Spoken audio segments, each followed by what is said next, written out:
यहाँ पे तो अ, जो डिक्शनरी होती है वो भी हमारी म्यूटेबल डाटा टाइप होती है, लेकिन इसको लिखा कैसे जाता है, इसको आइडेंटिफाई कैसे करते हैं कि ये डिक्शनरी है, इसका रिप्रेजेंटेशन कैसा होता है। तो हर डाटा को स्टोर करने के लिए वेरिएबल होता है। जैसे लिस्ट को स्टोर करने के लिए वेरिएबल या एल लिया, सेम एज अगर टपल को स्टोर करते तो कोई भी वेरिएबल है लो, जो वेरिएबल होता है यूजर डिफाइंड होता है। सब पूरा डिक्शनरी है तो डिक्शनरी का हम एक वेरिएबल डी ले लिया। डिक्शनरी को करली ब्रैकेट के अंदर लिखा जाता है। सबसे इंपॉर्टेंट खास बात ये, ध्यान से देखना, लिस्ट को स्क्वायर ब्रैकेट के अंदर, टपल को स्मॉल ब्रैकेट के अंदर, डिक्शनरी को करली ब्रैकेट के अंदर लिखा जाता है। लेकिन इसकी खास बात क्या होती है, इसमें दो पार्ट होते हैं। दो पार्ट क्या होती है, इसमें जितने भी डाटा लिखे जाते हैं वो की के बेसिस पे लिखे जाते हैं। लिस्ट और जो टपल थे वो एलिमेंट यानी जो भी लिखे जाते थे, जो भी वैल्यू होती थी वो इंडेक्स पे होती है। यहाँ पे जो डिक्शनरी में जो वैल्यू होती है वो की पे होती है। ठीक, यानी पर्टिकुलर की होगा, की वैल्यू होगी, की क्या होगी, वैल्यू होगी। मान लो पहला की 1 है, उसकी कोलन के बाद यानी की 1 लिखोगे, फिर उसको कोलन लगाओगे, फिर वैल्यू 1 हो गया, ये पहला हो गया। फिर कामा, अब दूसरी वैल्यू को दिखाना है तो दूसरी वैल्यू हमारी क्या होती है, की। मान लो सपोज दूसरा की होगा, की एक नहीं हो सकता, की मल्टीपल हो गया, और की सेम नहीं हो सकता, की डिफरेंट डिफरेंट होता है। ठीक, यहाँ पे हमारा की 2 हो गया। अब की 2 की सपोज दैट वैल्यू हमारे यहाँ पे क्या हो गई, सपोज दैट यहाँ पे हमने मान लिया वैल्यू 2 है। ठीक, इसी तरह अगर नेक्स्ट कंटिन्यू आप करना चाहते हो, फिर से यहाँ पे की 3 ले लो, वैल्यू 3 ले लो। यानी ऐसे स्टोर होती है, जो भी डाटा स्टोर होती है वो की और वैल्यू के बेसिस पे होती है। तो ये तो सिंटेक्स है, बट यहाँ पे एग्जांपल लेते हैं डी तो क्लियर होगा। मान लो सपोज दैट हमने यहाँ पे क्या किया है, एक डिक्शनरी क्रिएट किया, 1 की हो गया, फॉर एग्जाम्पल 1 की है, और 1 की पे हमने क्या किया, एक वैल्यू स्टोर करके रखा है, ए स्टोर करके रखा हुआ है। ठीक, तो ये पहली वैल्यू हो गई।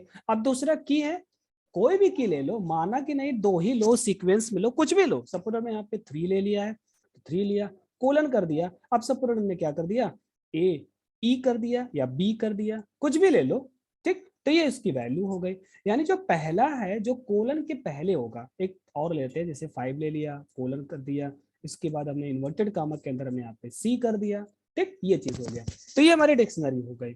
तो डिक्शनरी में होता क्या है कि जितने भी एलिमेंट्स होते हैं वो पहले तो कामा के साथ सेपरेट किए जाएंगे, हर एलिमेंट्स को किया है कामा के साथ। ठीक, और साथ ही साथ जो भी एलिमेंट होगी वो किसके साथ होगी, पर्टिकुलर किसी की के साथ होगी। मान लो ये पहला है तो पहले की है, यानी 1 हमारी पहली की है, उसकी वैल्यू पहली यहाँ पे ए है। उसी तरह दूसरी की है, ये हमारी वैल्यू बी है। जैसे इसमें क्या होता था, लिस्ट में 0 इंडेक्स पे हमारा 12, अगर 0 इंडेक्स को देखेंगे तो 0 इंडेक्स पे क्या मिलेगा, 12 मिलेगा। 1 इंडेक्स पे क्या मिलेगा, 23 मिलेगा। सेम एज टपल पे 0 इंडेक्स को देखेंगे तो 10 मिलेगा, 1 इंडेक्स देखें तो 7 मिलेगा। सेम एज इट, अगर हम 1 की देखोगे, 1 की पे वैल्यू क्या है हमारी, ए मिलेगी। अगर हम 3 की पे बात करेंगे तो बी मिलेगी। यानी इन लिस्ट और टपल में एलिमेंट को एक्सेस करते थे, स्टोर कराते थे इंडेक्स से, बट डिक्शनरी में क्या करते हैं, एलिमेंट पे प्रोसेस करते हैं की से करते हैं। जितने भी केसेस करनी होती है हम की के बेसिस पे करते हैं। अगर एलिमेंट में चेंजेस करना है तो हम की के अकॉर्डिंग चेंज करेंगे। तो ये भी चैप्टर हम लोग पढ़ेंगे, इन सबके बारे में डिस्कस करेंगे।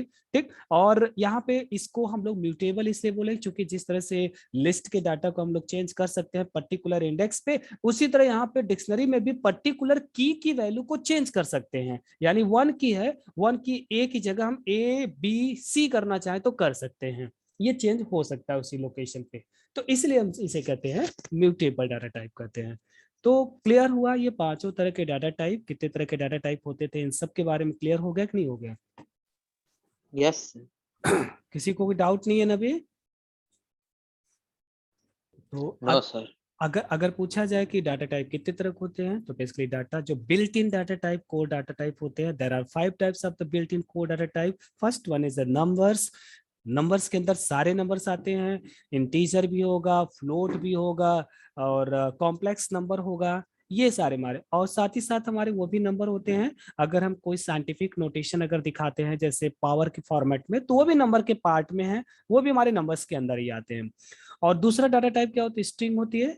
जो भी कुछ इन्वर्टेड गामा के अंदर लिखा जाएगा, चाहे डबल सिंगल ट्रिपल, वो हमारा स्ट्रिंग कहलाएगा। ये भी एक डाटा टाइप जो इम्यूटेबल, नंबर भी immutable. Now next list. List is a mutable, जो भी डाटा स्टोर किया जाएगा वो स्क्वायर ब्रैकेट के अंदर स्टोर किया जाएगा। हर एलिमेंट्स को इंडेक्स के बेसिस पे रखा जाता है और पर्टिकुलर इंडेक्स के एलिमेंट को चेंज कर सकते हैं। टपल क्या हुआ, टपल हमारा क्या हुआ, ये हमारा इम्यूटेबल टाइप। इसकी भी वर्किंग लगभग लिस्ट की तरह होगी, लेकिन इसके एलिमेंट्स को हम लोग स्मॉल ब्रैकेट के अंदर लिखते हैं। इसके भी एलिमेंट को 0 इंडेक्स और 1 इंडेक्स यानी इंडेक्स के बेसिस पे स्टोर करते हैं। बट इसको जितने भी एलिमेंट्स होते हैं उसको हम चेंज नहीं कर सकते हैं, क्योंकि ये इम्यूटेबल है। डिक्शनरी हमारी क्या होती है, कर्ली ब्रैकेट के अंदर लिखा जाता है इसके सारे एलिमेंट्स को, लेकिन इसके एलिमेंट्स को हम जो भी चेंजेस करना हो पर्टिकुलर लोकेशन पे यानी की पे वैल्यू चेंज हो जाएगी, ये म्यूटेबिलिटी के कारण, ठीक। लेकिन यहाँ पे एक चीज और बहुत इंपॉर्टेंट है, यहाँ पे दोनों डाटा टाइप होता है, एक म्यूटेबल भी होता है इम्यूटेबल। डिक्शनरी के अंदर दोनों डाटा टाइप होता है। इसके अंदर जो की होती है ना, ये जो की है, जितने भी की यूज करोगे ये इम्यूटेबल होगा, बट जो इसकी वैल्यू होती है वो म्यूटेबल होती है। यानी एक डिक्शनरी के अंदर दोनों हमारे डाटा टाइप के फॉर्मेटिंग जो होती है वो रहती है, म्यूटेबल और इम्यूटेबल। जितने भी की होगा वो इम्यूटेबल होगा और जितने भी इसकी वैल्यू होगी वो म्यूटेबल होगी, ठीक। ये दोनों केस होती है। तो कुल मिला के डाटा चेंज होगा, तो इसलिए डिक्शनरी को हम म्यूटेबल ही कहेंगे, क्योंकि की से कोई मतलब नहीं है, की को हम चेंज कर नहीं सकते, न चेंज करेंगे। की को चेंज नहीं कर सकते, जब भी चेंज करेंगे हमको वैल्यू से मतलब होता है, इसलिए वैल्यू को ध्यान में रख के कहा जाता है कि ये हमारी क्या हो गई है, म्यूटेबल डाटा टाइप हो गया है, ठीक। अब इन सभी को एक एक करके बताया गया है, एक एक करके एक्सप्लेन किया गया हुआ है, तो हम लोग बहुत ज्यादा नहीं पढ़ेंगे, स्किप करेंगे, जो कि मैंने पहले बताया। नंबर है, नंबर कुछ भी हो सकता है, नंबर इंटीजर हो सकता है। अब इंटीजर भी दो तरह के हो सकते हैं, पॉजिटिव इंटीजर हो सकते हैं, नेगेटिव इंटीजर हो सकते हैं, ठीक। इसलिए इसको साइंड कहा गया है। साइंड इंटीजर इसलिए कहा जाता है, किसी भी इंटीजर को हम पॉजिटिव नेगेटिव सिंबल के थ्रू हम बता सकते हैं। दिस इज द, जैसे नंबर लाइन आपने पढ़ा है ना, जीरो के राइट साइड की बात किया जाओगे करोगे तो that is positive integer, and from left side की बात करोगे तो जीरो से वो हमारी क्या होती है, वो नेगेटिव इंटीजर होती है। तो ये चीज होती है।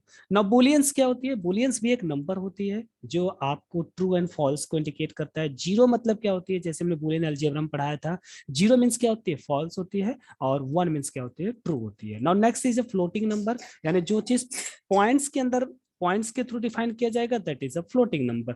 कॉम्प्लेक्स नंबर क्या होती है, मैथमेटिक्स में पढ़ा है, नॉर्मल्स आप जानते भी हो, जिसको हम a प्लस बी, अगर हम मैथमेटिक्स की बात करेंगे तो उसमें लिखा जाता है a प्लस आई, लिखा जाता है आई, आई बी। आई का मतलब आयोटा होता है ना, आई का फुल फॉर्म होता है आयोटा, मैथमेटिक्स Yes, sir. है, आयोटा कहा जाता है।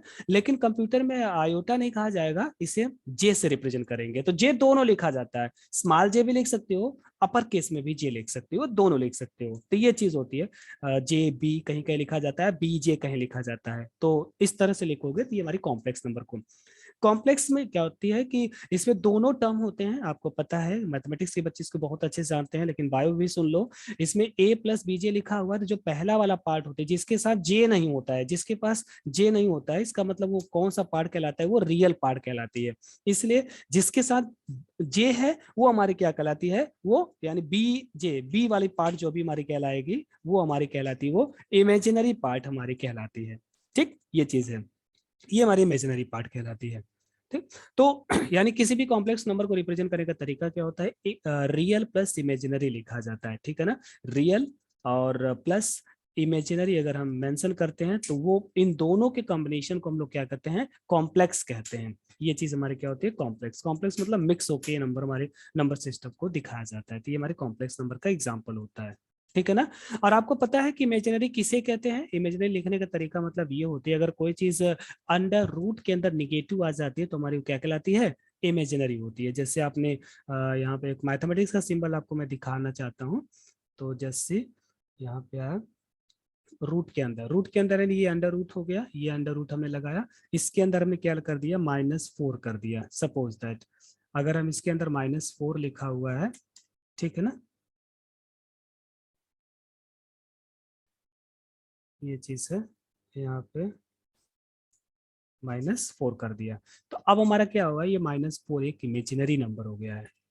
समझ में आ रहा है ना, -4। ऐसा ऐसे क्यों लिख सकते हैं इमेजिनरी, चूंकि हम इसको इस तरह से मेंशन कर सकते हैं कि -4 को लिख सकते हैं अंडर रूट -1 इंटू 4 कर सकते हो, नहीं कर सकते हो, अंडर रूट 4 -1 इसके फॉर्मेट में, तो ये नंबर हमारी इमेजिनरी होगी। और बाकी अगर देखा जाए कि जो भी चीज रूट के अंदर निगेटिव होती है, जिसे -1 के सिंबल से भी रिप्रेजेंट करते हैं, वो हमारी क्या होती है, इमेजिनरी हमारी पार्ट कहलाती है। ये चीज है ना, अगर इस तरह के फॉर्मेट में अगर कोई दिखेगी तो वो इमेजिनरी नंबर को इंडिकेट करेगी। क्लियर है ना? Any doubt, any confusion? ठीक। अब इसी √-1 को मैथमेटिक्स में आई से रिप्रेजेंट करते हैं। इसी को हम लोग यहाँ पे मैथमेटिक्स की बात करेंगे तो जिसका मतलब या आई होता है। आई आई इसलिए बोला जाता है क्योंकि इमेजिनरी का पहला कैरेक्टर आई होता है, इसलिए आई से रिप्रेजेंट कर देते हैं।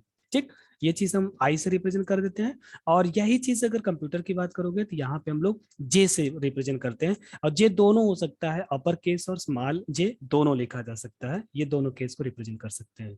ठीक है ना, ये चीज है। तो इन्हीं को यहाँ पे बताया गया हुआ है, एक एक करके यहाँ पे देख सकते हैं। ये चीज है, इंटीजर है, एग्जाम्पल है, एक बार बुक को देखेंगे तो क्लियर हो जाएगा। ये बुलियन नंबर है, हमने आपको बताया। एक नया फंक्शन आ रहा है, नया फंक्शन एक बुल फंक्शन आता है। हमने अभी तक जितने फंक्शन पढ़ा रहे हैं उस फंक्शन को आप लोग नोट करते चलिएगा। अभी तक पिछले क्लास में जितने बता रहे, एक आईडी फंक्शन बताया था, एक आईडी फंक्शन के बारे में बताया था जो एड्रेस बताता है। ठीक है ना, this ID function basically used to find out the address of the variable. ठीक है ना, to calculate the address of the variable. ठीक, ये चीज कहलाता है। और एक हमने फंक्शन पढ़ा रखा था टाइप। टाइप फंक्शन किस लिए यूज किया जाता था? To identify the data types के बारे में आइडेंटिफिकेशन करने के लिए इसका यूज किया जाता है। नेक्स्ट हमने अभी अभी पढ़ रहे हैं बूल फंक्शन। ये बूल फंक्शन होती है, इसका मतलब ये होती है अगर इसके अंदर जो भी बूल फंक्शन दो ही होता है, एक जीरो। जीरो मतलब क्या होती है, अगर फॉल्स को, यानी अगर हम इसके अंदर बुल फंक्शन में जीरो पास करोगे तो इसका मतलब किसको रिप्रेजेंट करेगा, वो फॉल्स को रिप्रेजेंट करता है। लेकिन अगर बुल फंक्शन में आप 1 पास करते हो तो इसका मतलब वो ट्रू को रिप्रेजेंट करता है। ये चीज है। और ये एक साथ एक बार में एक ही पैरामीटर को होता है। जितने फंक्शन होते हैं वो डिपेंड करता है पैरामीट्रिक पे भी होता है। पैरामीटर ये होती है कि नहीं, जिस फंक्शन के अंदर जो भी हम पास करते हैं उसे हम पैरामीटर कहते हैं। अगर हमने क्या किया, एक पैरामीटर पास करते हैं तो वो सिंगल पैरामीटर फंक्शन होता है। ठीक, जब वो दो अगर एक्सेप्ट करता है तो इसका मतलब वो डबल पैरामीट्रिक होती है। सेम अगर 1 पास किया तो ये रिप्रेजेंट करेगा किसको, ये ट्रू होता है। ठीक, इसके इसके पहले हमने चैप्टर में एक और बता के रखा था, ये यहाँ पे मैं मेंशन कर देता हूँ। ये फंक्शंस हैं, क्योंकि इसके बारे में मैं आपको अभी तक बताते चल रहे हैं, तो आप लोग नोट्स में इसको मेंशन करते चलिए सारे फंक्शन के बारे में। तो फंक्शन कौन कौन से हो रहा है ये चीज मैं आपको बता रहा हूँ। आईडी पढ़ा के रखा, टाइप पढ़ा के रखा, बुल पढ़ा के रखा। साथ ही साथ हमने एक इनपुट फंक्शन पढ़ा के रखा था। इनपुट फंक्शन का क्या वर्क होता है, ये रीड करता है, read the data from the user. ठीक है ना, ये चीज हमने बता के रखा है, ये भी एक फंक्शन ही है। These are the built in function, ये पहले से बने बनान फंक्शन होते हैं। ठीक, आपको बनाने की जरूरत नहीं है, पाइथन की लाइब्रेरी में पहले से स्टोर है। So this is the built in function. एक हमने फंक्शन पढ़ा that INT। Input function basically ऐसा इसलिए यूज करते थे कि जब यूजर से कंटेंट को रीड करना है, डाटा को रीड करना है, तो इनपुट फंक्शन पिछली क्लास में बताया रखा था। ना इंटीजर, इंटीजर फंक्शन हमारा इसलिए यूज किया जाता है कि चूंकि इनपुट फंक्शन एक स्ट्रिंग वैल्यू को रीड करता है, लेकिन आप स्ट्रिंग वैल्यू को नंबर जो भी रीड करोगे वो स्ट्रिंग रहेगा, लेकिन उसको इंटीजर में कन्वर्ट करना चाहोगे तो इनपुट फंक्शन को हम इंटीजर में पास कर देते थे।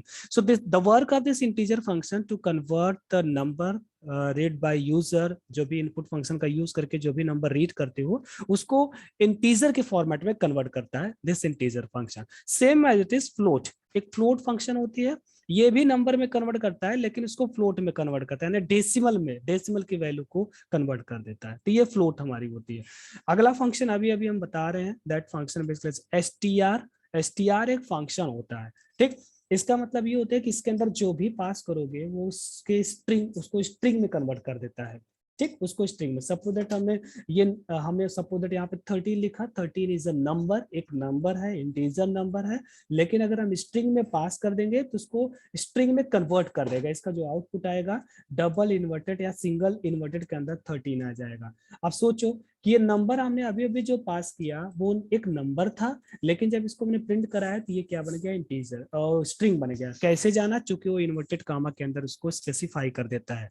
ठीक, समझ में आ रहा है नहीं आ रहा है, ये क्लियर हो रहा है नहीं हो रहा है? उसी तरह यहाँ पे लिखा हुआ है कि अगर हम str के अंदर हमने कोई भी सपोज दैट ट्रू को पास कर दो, ये ट्रू पास कर दिया तो ट्रू हमारा क्या है, एक स्ट्रिंग है, तो सॉरी एक स्ट्रिंग था तो स्ट्रिंग में ही करेगा, कोई दिक्कत नहीं है। स्ट्रिंग है तो स्ट्रिंग में ही करेगा, लेकिन कोई नंबर दोगे तो स्ट्रिंग में कन्वर्ट कर देगा ये। और स्ट्रिंग कैसे आइडेंटिफाई करेंगे, को इन्वर्टेड कामा यहाँ पे दिखाना स्टार्ट कर देता है। So this is the note, यहाँ पे स्पेसिफाई भी किया गया है, this string function basically is used to convert the value to string. ठीक, क्लियर हुआ, समझ में आया यहाँ तक ये चीज? Yes, sir. ओके ओके, अब देखो फ्लोट की वैल्यू हमने अभी बताया, जितने भी डेसिमल में लिखे जाते हैं वो फ्लोट होती है, जैसे यहाँ पे ये लिखा है फ्लोट।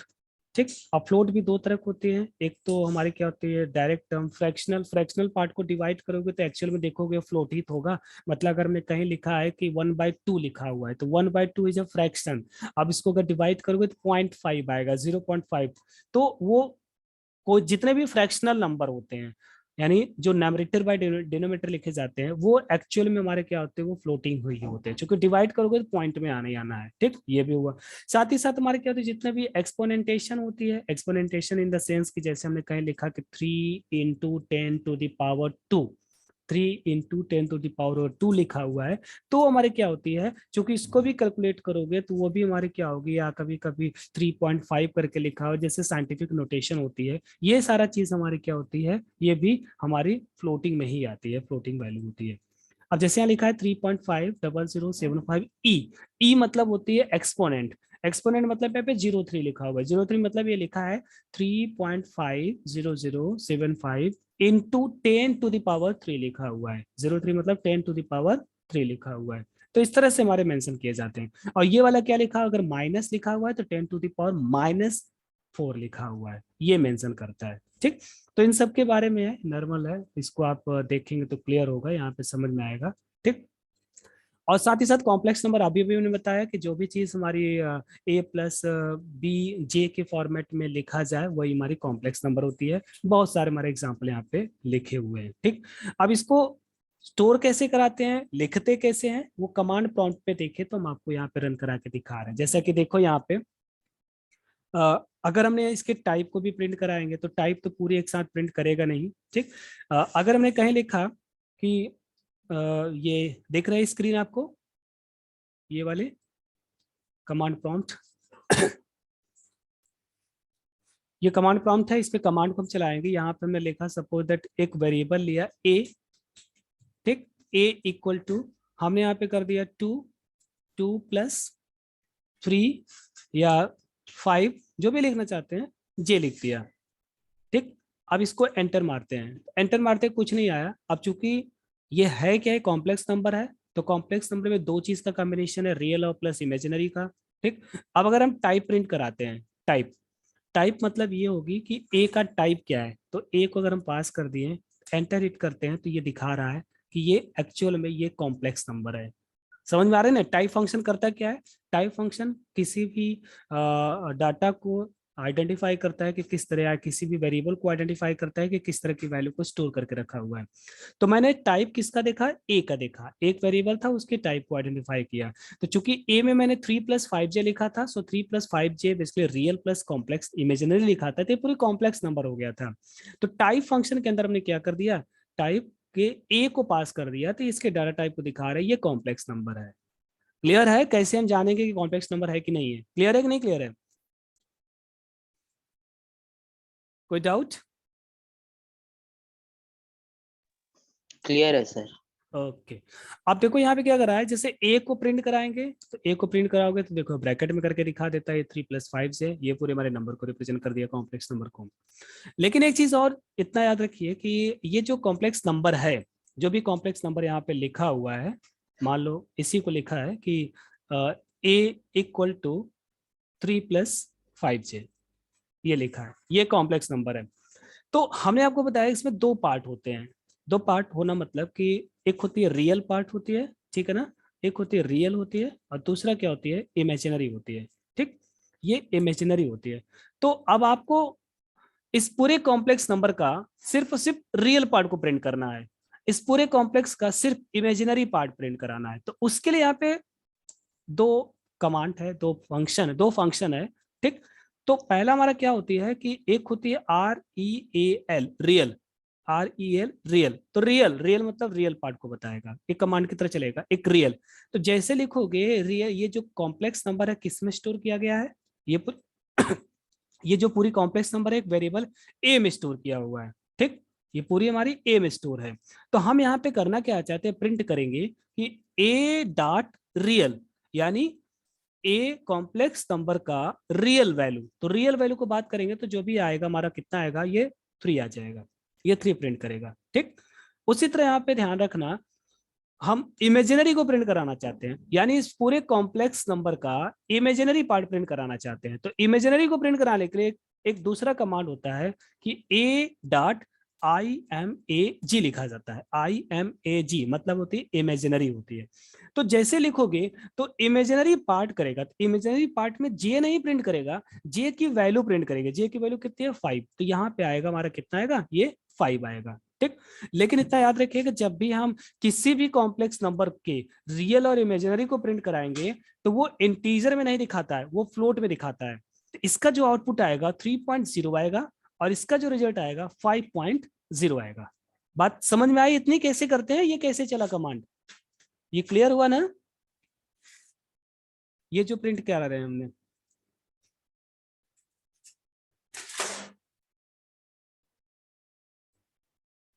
ये जो मैंने रन कराया, जो चलाया, वो समझ में आया?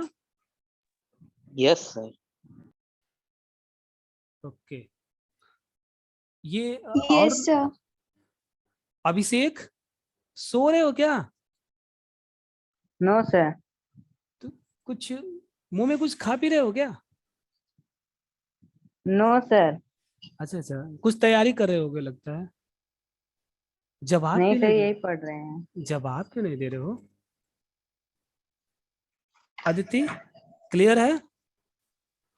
Yes sir. आकृति? ये यस सर। ओके, अंकुर तो जवाब दे रहा है। Yes sir. अंकुर तो जवाब दे रहा है। मुस्कान? यस सर, क्लियर है। ओके, 3 लोग और बचे हैं, पूछ ले। नित्या, प्रेरित? Yes yes sir. Yes sir. Good, very good. चलो ठीक है, क्लियर है। क्योंकि थोड़ा थोड़ा ना जगाना पड़ता है, पता हमें लगता है पता नहीं कहाँ चले गए, क्या सो गए क्या, इसलिए हमने भी पूछ लेते हैं। ठीक, Prerit mic is not working sir. किसका, आपका कि मेरा? मेरा तो आवाज सुनाई दे रहा है ना? Yes sir. अच्छा, प्रेरित कर रहा है कि मेरा? तो ठीक है, आप जवाब दे सकते हो मैसेज के थ्रू, कोई दिक्कत नहीं। चलिए यहाँ पे, तो अभी मैंने जो बताया कि ये रियल और इमेजिनरी बताने का कंसेप्ट था, ये क्लियर हो गया ना, कि अगर किसी भी कॉम्प्लेक्स नंबर का रियल प्रिंट कराना है, रियल वैल्यू को, तो क्या लिखेंगे, पहले वो कॉम्प्लेक्स जिस वेरिएबल में स्टोर किया है, किस वेरिएबल में स्टोर किया है, ए में, तो ए डॉट रियल लिखेंगे, तो उसकी रियल वैल्यू प्रिंट कर देगा।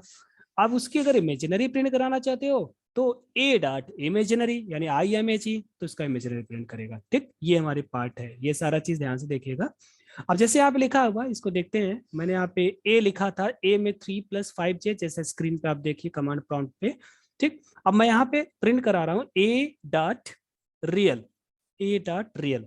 तो एंटर हिट करते हैं तो देखो 3.0 आया। 3.0 मतलब ए की जो रियल वैल्यू थी वो इंटीजर 3 लिखा था। तो मैंने आपको बताया कि जब भी हम किसी भी कॉम्प्लेक्स के रियल और इमेजिनरी को प्रिंट कराएंगे तो इंटीजर में नहीं दिखाता है, वो फ्लोट में दिखाता है।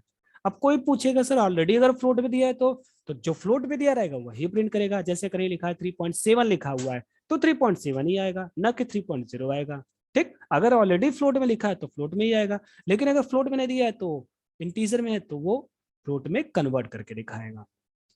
अब हमने क्या देखा, फिर से ए डॉट IMAG इमेजिनरी की बात करते हैं, देखो यहाँ पे 5.0 आ गया।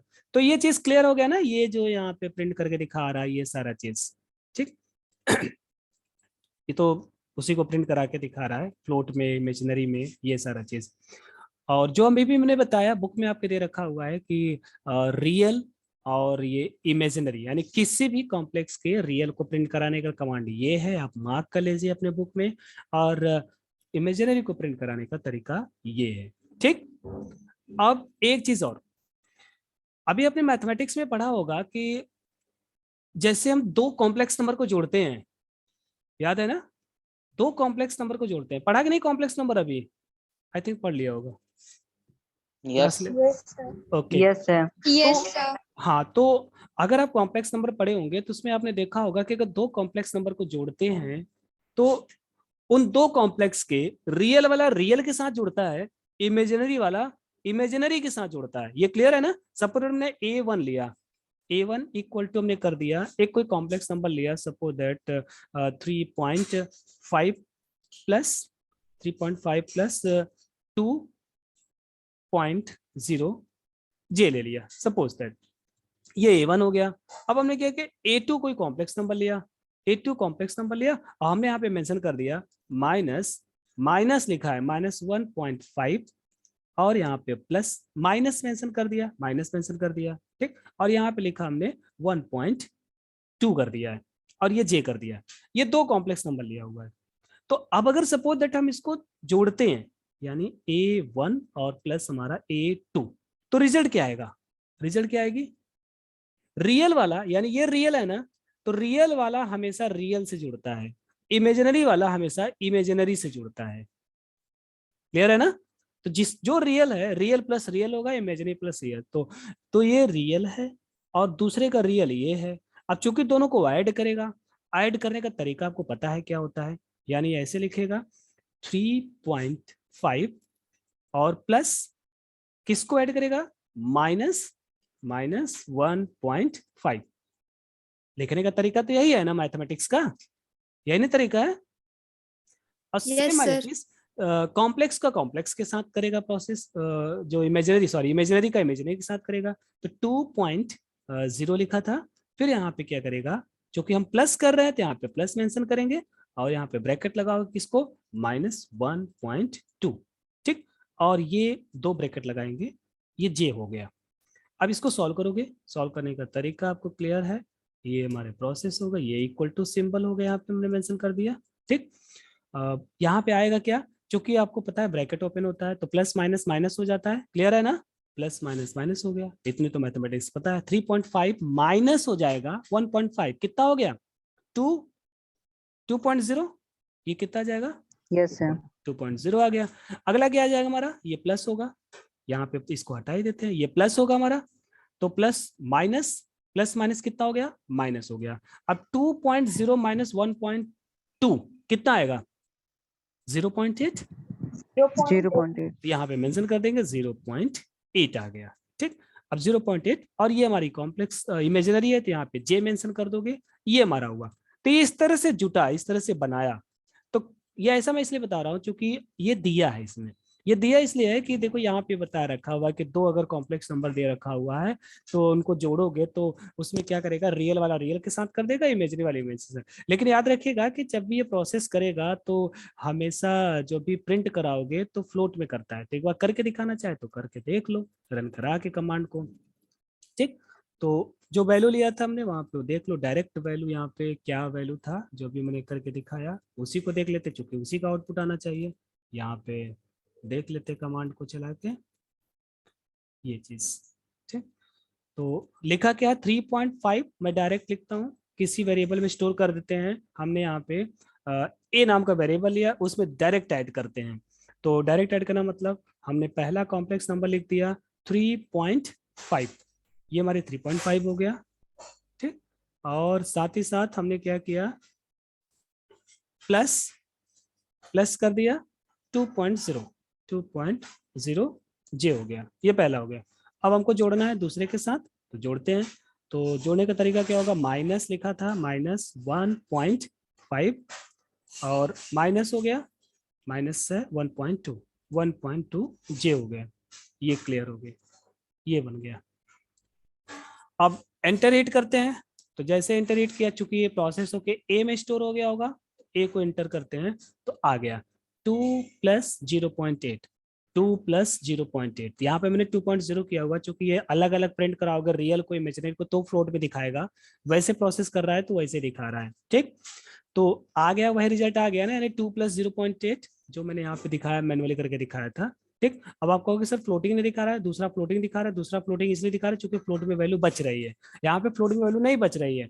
लेकिन जब इसको रियल अलग प्रिंट कराओगे, इमेजिनरी अलग प्रिंट कराओगे तो आपकी फ्लोट दिखाएगी, यानी ए डॉट रियल, ए डॉट रियल करोगे देखो 2.0 आ गया। ठीक, अब हमने क्या किया, ए डॉट आई एम ए जी किया इमेजिनरी तो 0.8 आ गया।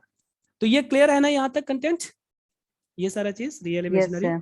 ओके, तो इतना क्लियर है तो अब ये भी क्लियर है, ये सारा चीज क्लियर है। ये क्यों क्लियर है, हमने बताया आपको रेंज क्या होता है। रेंज मतलब एक्सपैंड कितना कर सकता है।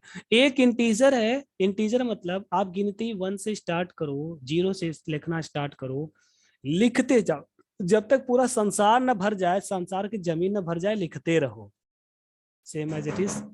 इंटीजर यानी जब भी कोई हम इंटीजर वैल्यू डाटा स्टोर करना चाहते हैं कंप्यूटर में, तो करते जाओ, उसकी लेंथ कोई फिक्स नहीं है, अनलिमिटेड है, और तब तक फिल कर सकते हो जब तक उसकी वर्चुअल यानी जब तक उसकी मेमोरी फुल ना हो जाए, तब तक काम करते रहो ये।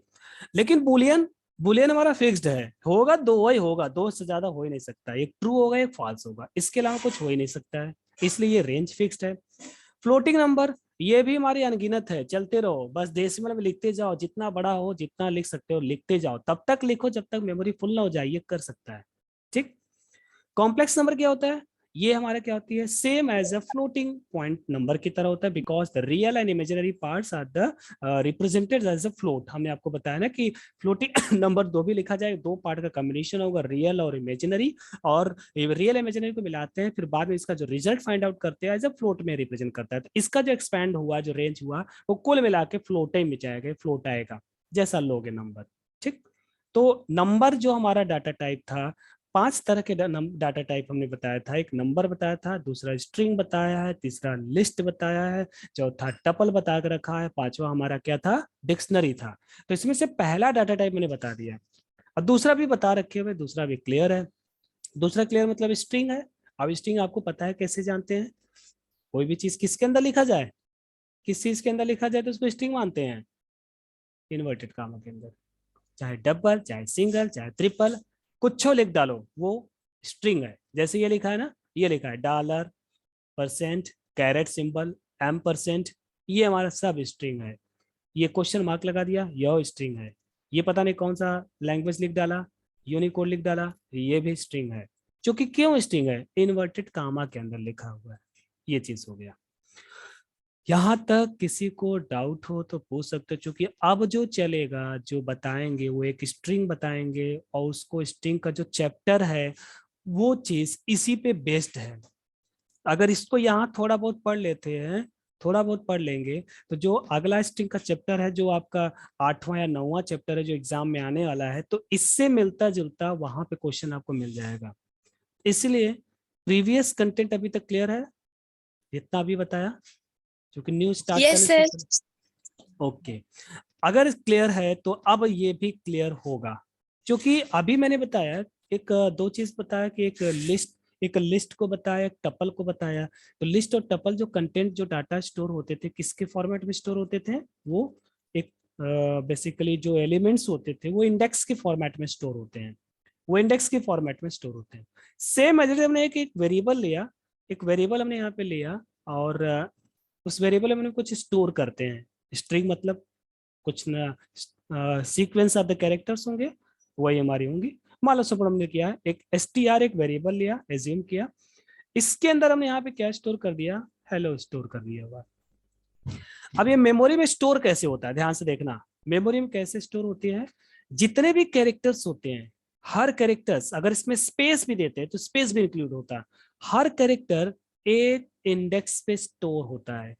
जैसे लिस्ट में स्टोर होता था, जिस तरह से टपल में स्टोर होता है, उसी तरह से तो मेमोरी में कैसे स्टोर होता है, ध्यान से देखिए। इसमें सपोज इसमें कंटेंट कितने हैं, 1 2 3 4 5 6, 6 है ना। तो यहाँ पे मैं आपको टेबल बना रहा हूँ, ये 6 कर रहे हैं। ठीक, यहाँ पे मैं नीचे बना रहा हूँ, ये 6 हो गए। ठीक, ये 6 कर दिया, और यहाँ पे 3 हमने बना दिया। ठीक, तो यहाँ पे लिखेंगे str, str मतलब स्ट्रिंग, स्ट्रिंग हमारा क्या है, हेलो है। ठीक, और ये क्या है, इंडेक्स, ये हमने क्या किया, इंडेक्स कर दिया। तो ये जो हमारी h है, h जो यहाँ स्टोर होगी, e यहाँ स्टोर होगी, l यहाँ, L यहाँ, लास्ट में O यहाँ स्टोर होगा। ठीक, ऐसे मेमोरी में स्टोर होता है। मेमोरी में जो स्टोर होने का तरीका होता है वो इसी तरह स्टोर होती है। तो जो H होती है वो मेमोरी में 0 इंडेक्स पे स्टोर होती है, E है 1 इंडेक्स पे, नेक्स्ट इंडेक्स पे मतलब ये आगे हमारा इस तरह से 1 1 इंक्रीमेंट करके चलता रहेगा। ये 3 होगा, ये हमारे 4 इंडेक्स पे स्टोर होती है। तो अगर हम क्या करते हैं, किसी भी स्ट्रिंग को अगर स्टोर करते हैं तो इसको दो तरह से हम एक्सेस कर सकते हैं। पहला क्या होती है कि लेफ्ट टू राइट, यानी लेफ्ट साइड से चलना स्टार्ट करें, राइट तक जाएं। तो अगर हम लेफ्ट टू राइट मूव करते हैं, किसी भी इंडेक्स को मूव करते हैं, लेफ्ट टू राइट की बात करते हैं, लेफ्ट टू आर राइट, तो उसे कहते हैं फॉरवर्ड इंडेक्सिंग कहते हैं, उसे कहते हैं फॉरवर्ड इंडेक्सिंग। ठीक, समझ में आ रहा है नहीं आ रहा है? उसे हम कहते हैं फॉरवर्ड इंडेक्सिंग कहा जाता है। ये पूरे स्ट्रिंग को, ये जो स्ट्रिंग हमने यहाँ पे मेंशन किया हुआ है, अगर हम इसको लेफ्ट टू राइट मूव करेंगे तो ये चीज हमारी होगी फॉरवर्ड इंडेक्सिंग होगी। लेकिन अगर हम इसको राइट टू लेफ्ट मूव करना चाहते हैं, ये जो भी इंडेक्सिंग दिखाना चाहते हैं, ये इंडेक्स राइट टू लेफ्ट की बात करेंगे, यानी बैक साइड से बात करते हैं, राइट टू लेफ्ट। ठीक, तो उसे कहते हैं बैकवर्ड। तो राइट टू लेफ्ट मतलब क्या होती है कि अगर लेफ्ट टू राइट मूव करते हैं तो इंडेक्सिंग इसकी 0 से स्टार्ट होती है। लेकिन अगर हम बैक साइड से स्टार्ट करते हैं बैकवर्ड इंडेक्सिंग, तो इंडेक्सिंग उसकी माइनस से स्टार्ट होती है, -1, ठीक, -2, फिर उसके बाद यहाँ पे -3 हो गया, फिर उसके बाद यहाँ होती है -4, ठीक, ये होती है हमारी -5। ठीक, इसे कहते हैं बैकवर्ड इंडेक्सिंग, इसे कहा जाता है बैकवर्ड। ठीक, बैकवर्ड इंडेक्सिंग होती है। समझ में आ रहा है नहीं आ रहा है यहां तक? Yes sir.